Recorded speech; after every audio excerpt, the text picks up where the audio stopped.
Nosso bate-papo de hoje é com o professor Orlando Ferreira de Castro, engenheiro civil, um buriti-alegrense ilustre, foi um dos fundadores do curso de engenharia do estado de Goiás e mais tarde foi um dos lutadores para a fundação da Universidade Federal de Goiás. Professor Orlando ajudou muito também quando do registro do Colégio Padre Nestor Maranhão Arzola e na documentação, nos trâmites processuais aqui em Goiânia para o registro do Colégio Padre Nestor. Vai falar também de quando a sua família veio para Buriti Alegre, antes ainda de existir praticamente Buriti Alegre como município, e contar um pouquinho do futebol, dos primórdios do futebol em Buriti Alegre, e vai falar um pouquinho do professor Arquimedes, que tinha uma escola mista em Buriti Alegre, antes do Pedro II. Muitos buriti-alegrenses foram alfabetizados pelo professor Arquimedes. Vai falar também do Pedro II, como era o Pedro II e como era a escola. E achamos que todos vão assim se engrandecer, ganhar alguma coisa assistindo esse bate-papo. Gostaríamos que vocês curtissem esse vídeo com a mãozinha, clicassem aí na mãozinha, se inscrevessem no canal, tocasse o sininho aí do lado direito. Toda semana, possivelmente, um vídeo novo do canal Gente Amiga, contando um pouco da história recente de Buriti Alegre. Meu pai chamava-se Eduardo Ferreira França e a minha mãe era Orolívia de Castro França. Eles vieram da antiga Abadia do Bom Sucesso, que hoje chama Tupaciguara, numa zona rural chamada Gaia, que era uma fazenda lá nas imediações. Meus pais vieram primeiro porque houve a quantidade de desavenças com meu avô e uns parentes dele lá na zona rural de Tupaciguara, e começou a sair morte, essa coisa assim, e eles, para não entrar nessa, vieram para Goiás. O meu avô, Eduardo Bernardino de Moura, veio em 1914, fugindo de uma turma que queria pegá-lo, para descontar coisas que ele também já havia feito. E meus pais vieram em 1922, meu pai. A família da minha mãe veio em 1924. O meu avô, Vicente Ferreira da Cunha, comprou a fazenda chamada Ribeirão das Antas, que fica aproximadamente uns 6 quilômetros de Buriti Alegre, um pouco acima da piscina lá da cidade. E pouco tempo depois veio a minha avó materna. E meu pai namorou minha mãe e eles se casaram no dia 9 de setembro de 1926. E, em decorrência, eu nasci lá na fazenda Ribeirão das Antas, no dia 1º de outubro de 1928, no chamado Trabanda.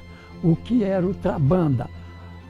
Havia a sede da fazenda, um córrego, e do outro lado do córrego a turma chamava a outra banda, que abreviado ficou Trabanda, e o nome do lugar até hoje é esse, Trabanda.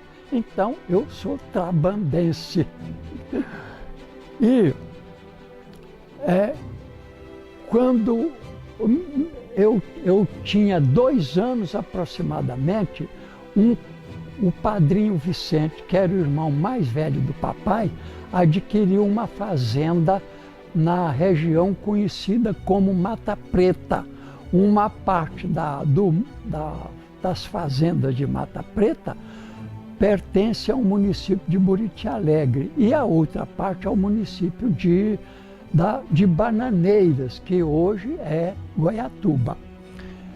E nós mudamos para lá, para a fazenda Mata Preta, onde eu passei a minha infância. Fiquei até os 10 anos de idade aproximadamente, quando a minha mãe, não querendo que a gente ficasse de poucas letras, como ela dizia, e nem virasse cavuqueiro, que nem o papai, ela cismou que precisava mudar para a cidade. E foi uma luta grande. Ela venceu e nós mudamos para a cidade no dia 20 de junho de 1938. E logo de início, ela nos colocou numa escola do senhor Arquimedes, um professor muito famoso na época lá, mas que mantinha uma escola chamada popularmente de escola de roça, mas juridicamente era conhecida como escola mista. E era a escola daquele tempo de dar bolo, de fazer todo fim de semana fazia-se uma visita, uma vistoria nos alunos, olhava se a unha estava comprida, se a orelha estava bem limpinha. Aqueles que estavam com a unha comprida, com a orelha suja aqui atrás, dos pés não sei mais o que, o professor fazia voltar bem limpinho para a sala de aula. Então essa foi a primeira escola que eu frequentei em Buriti Alegre. Depois nós fomos, eu, meu irmão e um primo que morava conosco, nós fomos matriculados no grupo escolar Pedro II. Quem entra no grupo escolar Pedro II e olha para o fundo, tem a ala do lado direito. O nosso primeiro ano atrasado era a última sala daquela lado direita do grupo escolar. A professora era uma tal Dona Cléria, que a gente conhecia como Dona Cléria, muito exigente e, como se dizia na linguagem popular, muito braba. Trazia os alunos, como se diz, no cortado. Um caso, por exemplo, um dia ela separou lá os meninos aqui junto da parede, as meninas ficam para lá. Quando a gente estava todo, vira para a parede, que nós viramos para a parede, ajoelhado todo mundo, porque onde já se viu conversar enquanto canta o hino nacional. O hino nacional era cantado todos os dias e as professoras promoviam diversas excursões, promoviam teatrinhos, etc. A mamãe cismou de que a família precisava mudar para outro lugar para a gente continuar o estudo. E para onde? Aí apareceram muitos palpites. Para Uberlândia, porque lá tem uma escola assim, etc. e tal. Para Araguari e para outros, para Uberaba, etc. Nisso, um tio meu, irmão do papai, Mário Ferreira França, que era dentista prático e já tinha amealhado uns recursos mais ou menos bons, comprou um Ford 29, que chamava Fordinho, e precisava exibir o Fordinho. A exibição que ele fez foi vir lá de Buriti Alegre assistir à festa da Trindade em 1942, dia 5 de julho, que coincidiu com o chamado Batismo Cultural de Goiânia. Então ele deixou a festa da Trindade e veio assistir à festa do batismo cultural de Goiânia. E chegou lá em Buriti Alegre contando loas e boas sobre Goiânia, porque tem um colégio de padre, tem um colégio de freira, tem o Atlético lá em Campinas, tem o Lago das Rosas, tem isso, tem aquilo, etc. E a mamãe cismou, então é para essa tal de Goiânia que nós vai mudar. Eu morava na Rua do Comércio, aquela rua principal que sobe, na rua, esquina com a rua, eu creio que Benjamin de Paiva. É a primeira, quando a gente entra em Buriti Alegre, vai pela BR, pega aquela, não a que passa por Morrinho, mas vai até no entroncamento, entra pela BR, já perto de Tumbiara, chega na cidade de Buriti Alegre, passa numa bica, e quando entra na cidade, logo ali tem um posto. Naquela esquina que tem aquele posto era a venda do Jonas, de onde eu assisti no rádio do Jonas todas as notícias que o rádio dava sobre a Segunda Guerra Mundial, etc. E lembro muita coisa. Lá é onde era o bate-papo, a discussão de guerra, e eu, menino, 13 anos, 14, ficava lá num cantinho, escutava tudo, não entrava no meio, mas memorizei tudo e posso contar muita coisa dessa história também, etc. Mas então a gente morava ali e os dias de treino, o campo de futebol era em frente onde hoje é o ginásio lá de Buriti Alegre. Hoje tem lá uma praça que tem uma biblioteca da prefeitura, etc. E ali era o campo do Buriti. Ele era inclinado também, um pouco inclinado.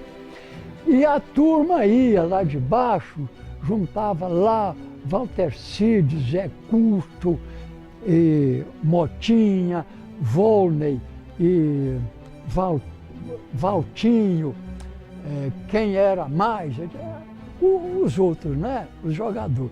Nicomedes, Lauriston e o Salson, irmão dele, os dois, filho do Chico Chofer e o Lauriston, pai da Helenita, etc.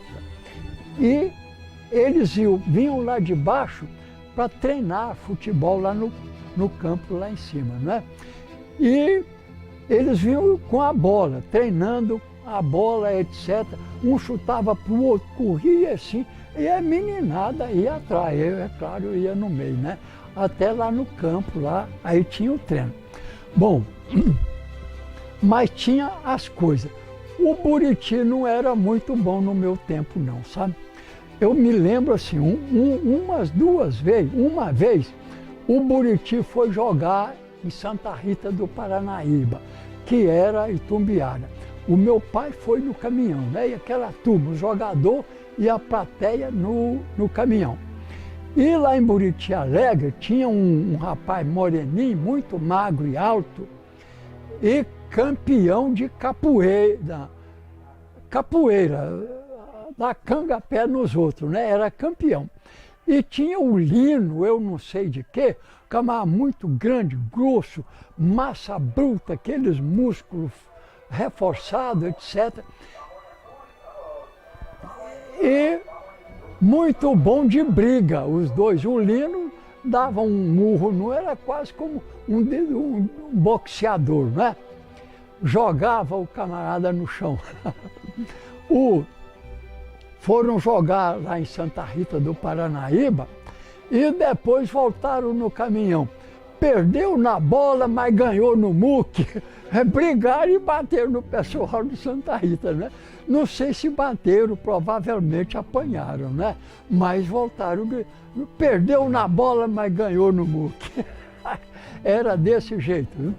Agora, tinha uma coisa. Foi o América de Morrinhos foi jogar lá no Buriti, naquele campo lá, etc. E o América tinha um tal de alemão, que era o ponta direita. E no primeiro tempo o Morrinhos jogava para lá, a ponta direita do lado de baixo, o alemão vai tirar o vôlei lá no gol. Vai tirar um corner, hoje tem outro nome, escanteio, né? Vai tirar um escanteio, rapaz, chuta, um vento, a bola rodou um pouco e entrou no gol do vôlei. Ele chama isso gol, parece que é gol olímpico, não sei, uma coisa dessa, né? Quando é no segundo tempo, repete a história do outro lado, porcaria do alemão faz outro gol olímpico do mesmo jeitinho. Mas nós ficamos abalofados, rapaz, sentido, 2-0 para o Morrinhos, lá dentro do nosso campo, até hoje a minha moral está baixa por causa daquela derrota. Ia muita gente nos estádios? Ia, ao povo de Buriti ia tudo. E o campo, o povo ficava na beiradinha do campo, assim, quase 1 metro, né? Jogava com cal, fazia uma fita de cal, derramava uma faixa, a plateia daqui para fora, assim, uns 2 metros retirado do gramado, né? Mas a turma começava a invadir. Vinha um soldado de lá, não sei se com o sabre, bem em cima daquela linha, com o sabre assim, à medida que ele ia passando, a turma ia recuando, tudo lá para trás, etc. Depois passava um pouco, ele voltava e tinha umas moças desaforadas, uma coisa assim, sabe? Quando às vezes algum jogador do Morrinhos chegava mais perto, ela queria bater neles com a sombrinha, sem a sombrinha, bater neles com a sombrinha, viu? Aí o soldado vinha, entrava lá no meio, mas a gritaria, essa coisa toda, era empolgante, sabe? Era bom.